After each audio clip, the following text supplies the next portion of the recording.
Biar apa? Biar Belanda itu sebenarnya pengen menjajah dengan sambil cuci tangan.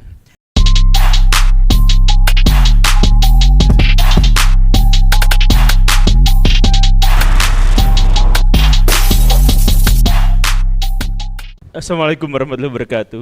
Waalaikumsalam warahmatullahi wabarakatuh. Selamat malam semuanya, semoga semuanya dalam kondisi baik-baik saja. Hati, pikiran, perasaan semuanya baik, dan keluarga di rumah yang ada di luar sana juga semuanya baik-baik saja. Dan semoga apa yang akan kita bicarakan sekarang bermanfaat buat orang-orang yang kita sayangi dan kita cintai non jauh di sana, yang dekat juga. Kenapa kita harus ngebandungan? Masalah terbesar azan ya. Nah ini ngebandungan azan dulu gimana nih? Oke. Oh alarm. Baik. Sebenarnya seperti yang Bapak misalkan barusan katakan itu, bahwa di Bandung itu sebenarnya keberagaman. Banyak sekali orang-orang dari berbagai etnis, dari berbagai agama dan sebagainya. Tapi ternyata ada banyak masalah-masalah, ada banyak ketimpangan-ketimpangan, ada banyak permusuhan-permusuhan yang tidak diketahui. Dan ini kadang-kadang menyangkut masalah yang berhak ada di Bandung itu siapa? Kan gitu. Orang Bandung itu siapa? Masa yang ngariung-ngariung tapi bukan orang Bandung dan lain sebagainya. Jadi kita tuh masih berpikir tentang hal-hal yang seperti itu. Saya ingin sedikit sekali menjelaskan dalam hal ini bahwa sebenarnya Bandung itu tidak untuk manusia. Seriusan nih Pak Guru? Serius. Bandung itu tidak untuk manusia. Jadi bahkan orang-orang Sunda awal itu tidak mau mendiami wilayah Bandung. Maunya itu wilayah yang pinggiran-pinggiran Bandung, yang gunung-gunung di situ. Karena di sini danau. Ini tepat di mana kita duduk ini ada di sekitar kedalaman 26 meter. Danau Purba ya, Pak Guru ya. Jadi bapak-bapak di sini kalau tidak pakai alat selam itu meninggal dunia kalau misalkan hidup sekitar 70.000 tahun yang lalu ya. Tapi nah, kemudian siapa yang membuka Bandung ini? Yang membuka Bandung ini bukan orang Bandung, bukan orang Sunda, tapi orang Jawa. Ketika orang-orang Mataram ingin menghancurkan Belanda, VOC di Batavia, dia berpikir trek mana yang paling mungkin digunakan untuk menghajar mereka. Kalau misalkan lewat Pantura itu ketahuan. Jadi menyusuri pedalaman sampai akhirnya mereka menemukan titik di Krapyak, di wilayah yang sekarang namanya adalah Dayakolot. Nah di situ dia menemukan ini ada pertemuan sungai yang kalau salah satu sungainya diikutin itu akan menuju Bekasi. Jadi kita akan mengagetkan orang VOC itu di Bekasi lewat sungai-sungai ini. Pada waktu itu masih hutan belantara dibuka sama orang-orang Mataram tahun 1601 pada waktu itu, dan untuk menghajar orang-orang VOC. Jadi yang mendirikan Bandung itu kosong dari manusia. Hanya hewan-hewan, ada badak, ada T-Rex di situ apa segala rupa. Nah, yang membukanya itu Jawa. Sekitar 200 tahun kemudian datang bukan orang Jawa, orang Belanda. Orang Belanda berpikir kalau bikin kota di sini itu masa depan akan tenggelam. Karena ini adalah salah satu titik terendah dari cekungan Bandung. Jadi jangan bikin kota di Krapyak situ. Biarkan orang-orang yang mau secara tradisional tinggal di sana silakan tinggal, tapi ayo kita pindahkan ke wilayah yang lebih utara, wilayah yang lebih miring, yang dipastikan di masa depan sampai 200-300 tahun ke depan tidak akan kebanjiran. Maka dibangunlah sebuah wilayah yang sekarang alun-alun, Savoy Homan, kemudian titik 0 km dan sebagainya. Itulah pikiran Herman Willem Daendels. Ya. Tahun 1809 dia bikin titik ini. Nah, jadi yang bikin Bandung siapa? Yang membuka lahannya orang Jawa. Yang kemudian mendirikan kotanya itu adalah orang Belanda. Maka aneh dan kurang ajar, maaf, kalau misalkan ada orang yang mengklaim bahwa ini tanah kami, ini tanah kami. Tidak, Bandung sejak awal adalah milik Tuhan yang kemudian dibuka bersama-sama oleh setiap suku bangsa yang ada. Ketika Belanda bikin di sini, itu ada permusuhan besar dengan orang-orang pribumi lokal yang tidak mau Belanda itu yang mendirikan kota ini. Makanya ada permusuhan sedikit, sampai kalau Bapak tahu, titik 0 km Bandung itu jaraknya cukup jauh dengan Pendopo. Iya betul. Karena seharusnya titik 0 km itu Pendopo tuh di situ. Tapi Belanda, tapi karena itu adalah keputusan Belanda, orang pribumi itu marah. Wah, gak bisa kayak gitu. Oke lah, di dekat sini, bukan di sini. Jadi sejak awal kita tuh berkompromi antara satu dengan yang lain, dengan warna-warna itu satu sama lain itu berkompromi. Jadi akhirnya dipindahin sedikit ke situ. Artinya itu bukan by coincidence ya? Bukan. Emang kesengajaan. Kesengajaan ya? Kesengajaan. Oke. Dan kemudian orang Belanda juga bikin lagi masalah. Ketika Bandung itu sudah terbentuk seperti yang sekarang, orang-orang Belanda itu tahu bahwa orang-orang lokal itu sangat mengagungkan, sangat mencintai, dan sangat mensakralkan Gunung Tangkuban Perahu. Orang Belanda berpikir bagaimana caranya untuk bisa ngasih pelajaran sama orang-orang lokal itu agar mereka itu nurutnya sama kita, bukan sama dewa-dewa kuno mereka, kata orang Belanda. Maka dibikinlah Gunung Tangkuban Perahu. Maka dibikinlah Gedung Sate. Gedung Sate itu menghadap tepat Gunung Tangkuban Perahu. Betul. Dan di depannya itu ada gasibu. Gasibunya juga mengarah tepat ke sana. Satu sumbu. Ya, kemudian di situ juga ada patoknya yang kemudian sekarang jadi monumen. Biar apa? Biar orang Belanda sebenarnya memberikan simbol-simbol kepada masyarakat pribumi, masyarakat lokal, bahwa kalian bolehlah mensakralkan Gunung Tangkuban Perahu, tetapi sebelum sampai ke sana, kalian sampai ke pantat kami dulu. Jadi Gedung Sate itu mantatin orang-orang lokal, dan dialah yang memuja langsung Gunung Tangkuban Perahu, yang artinya adalah kami utusan dewa-dewi yang ada di sini, karena dewa-dewinya sudah langsung berhadapan dengan kami. Jadi sebenarnya ada simbol-simbol di setiap tata kota yang ada di Bandung sekarang.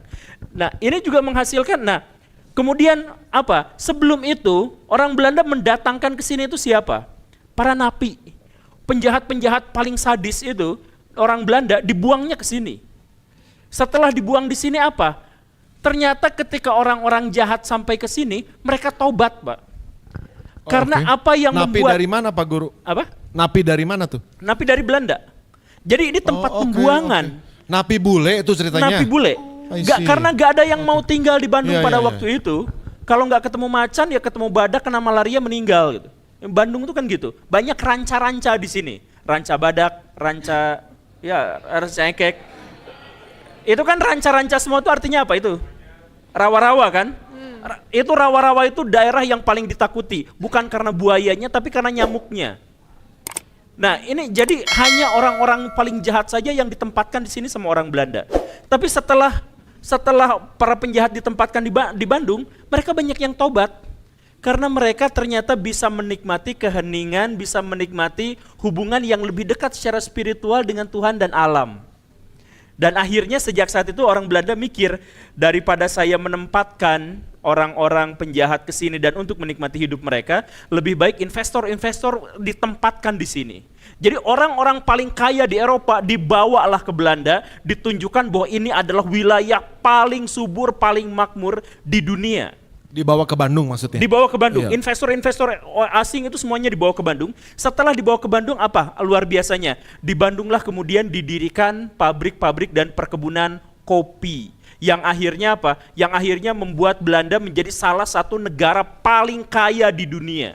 Gara-gara kopi Bandung. Wow. Betul. Artinya dari dihukum, orang-orang datang ke sini buat ceritanya dihukum, tapi ternyata malah menemukan bahwa ini ladang-ladang buat investor-investor karena besar. ternyata subur gitu, karena ternyata makmur, ternyata enak. Bahkan sekarang sampai sekarang masih ada nggak aplikasi namanya Java. Aplikasi Java tuh secangkir kopi, karena itu maksudnya adalah kopi Jawa, kopi Pulau Jawa, kopi Bandung.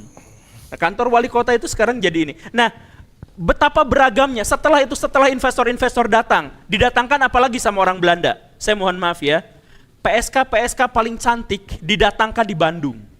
Ditempatkan di wilayah yang sekarang namanya Saritem. Makanya di seluruh kota-kota di Indonesia, maaf sekali, di seluruh kota-kota di seluruh Indonesia, tempat lokalisasi itu pasti di luar kota, di pinggiran kota, kecuali di Bandung. Di tengah kota. Kenapa? Karena Bandung kota kembang. Jadi kembang, saya mohon maaf, kembang yang dimaksud untuk Bandung kota kembang itu adalah sebenarnya Bandung kota wanita-wanita paling cantik yang dijadikan PSK. Makanya disimpan di dekat stasiun Bandung agar apa? Investor datang disambut oleh wanita-wanita itu. Begitu. Nah, coba bayangkan, yang baik, yang jahat, silih berganti datang di kota Bandung. Akhirnya apa? Kota Bandung adalah kota yang paling terbuka sejak awal terhadap perbedaan-perbedaan. Bukan hanya yang datang soal Belanda atau Arab atau pribumi atau non-pribumi dan sebagainya, bukan hanya soal itu. Tapi penjahat kelas kakap, PSK yang dianggap kotor, ustadz yang datang ke sini, misionaris di Pasteur dan sebagainya, semua ngumpul di Bandung. Makanya Bandung begitu berwarna dan kemudian diklaim sebagai miniatur bagi Indonesia. Wah. Jadi, ya maaf. Beragam. Nyelap ini. jadi secara historis Bandung memang dihuni oleh begitu banyak orang. Walaupun pada akhirnya nanti ada lagi masalah. Masalahnya dibikin lagi sama Belanda. Apa itu?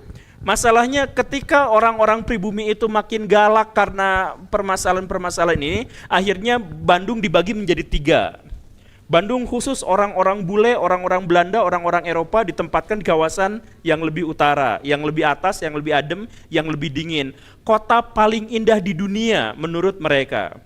Nah, kemudian orang-orang pribumi disimpan di paling ujung, di selatan, yang kebanjiran, yang terlalu datar dan lain sebagainya di selatan. Nah, biar orang pribumi itu tidak langsung datang ke Belanda, nah orang Chinese sama Arab disimpan di tengah-tengahnya.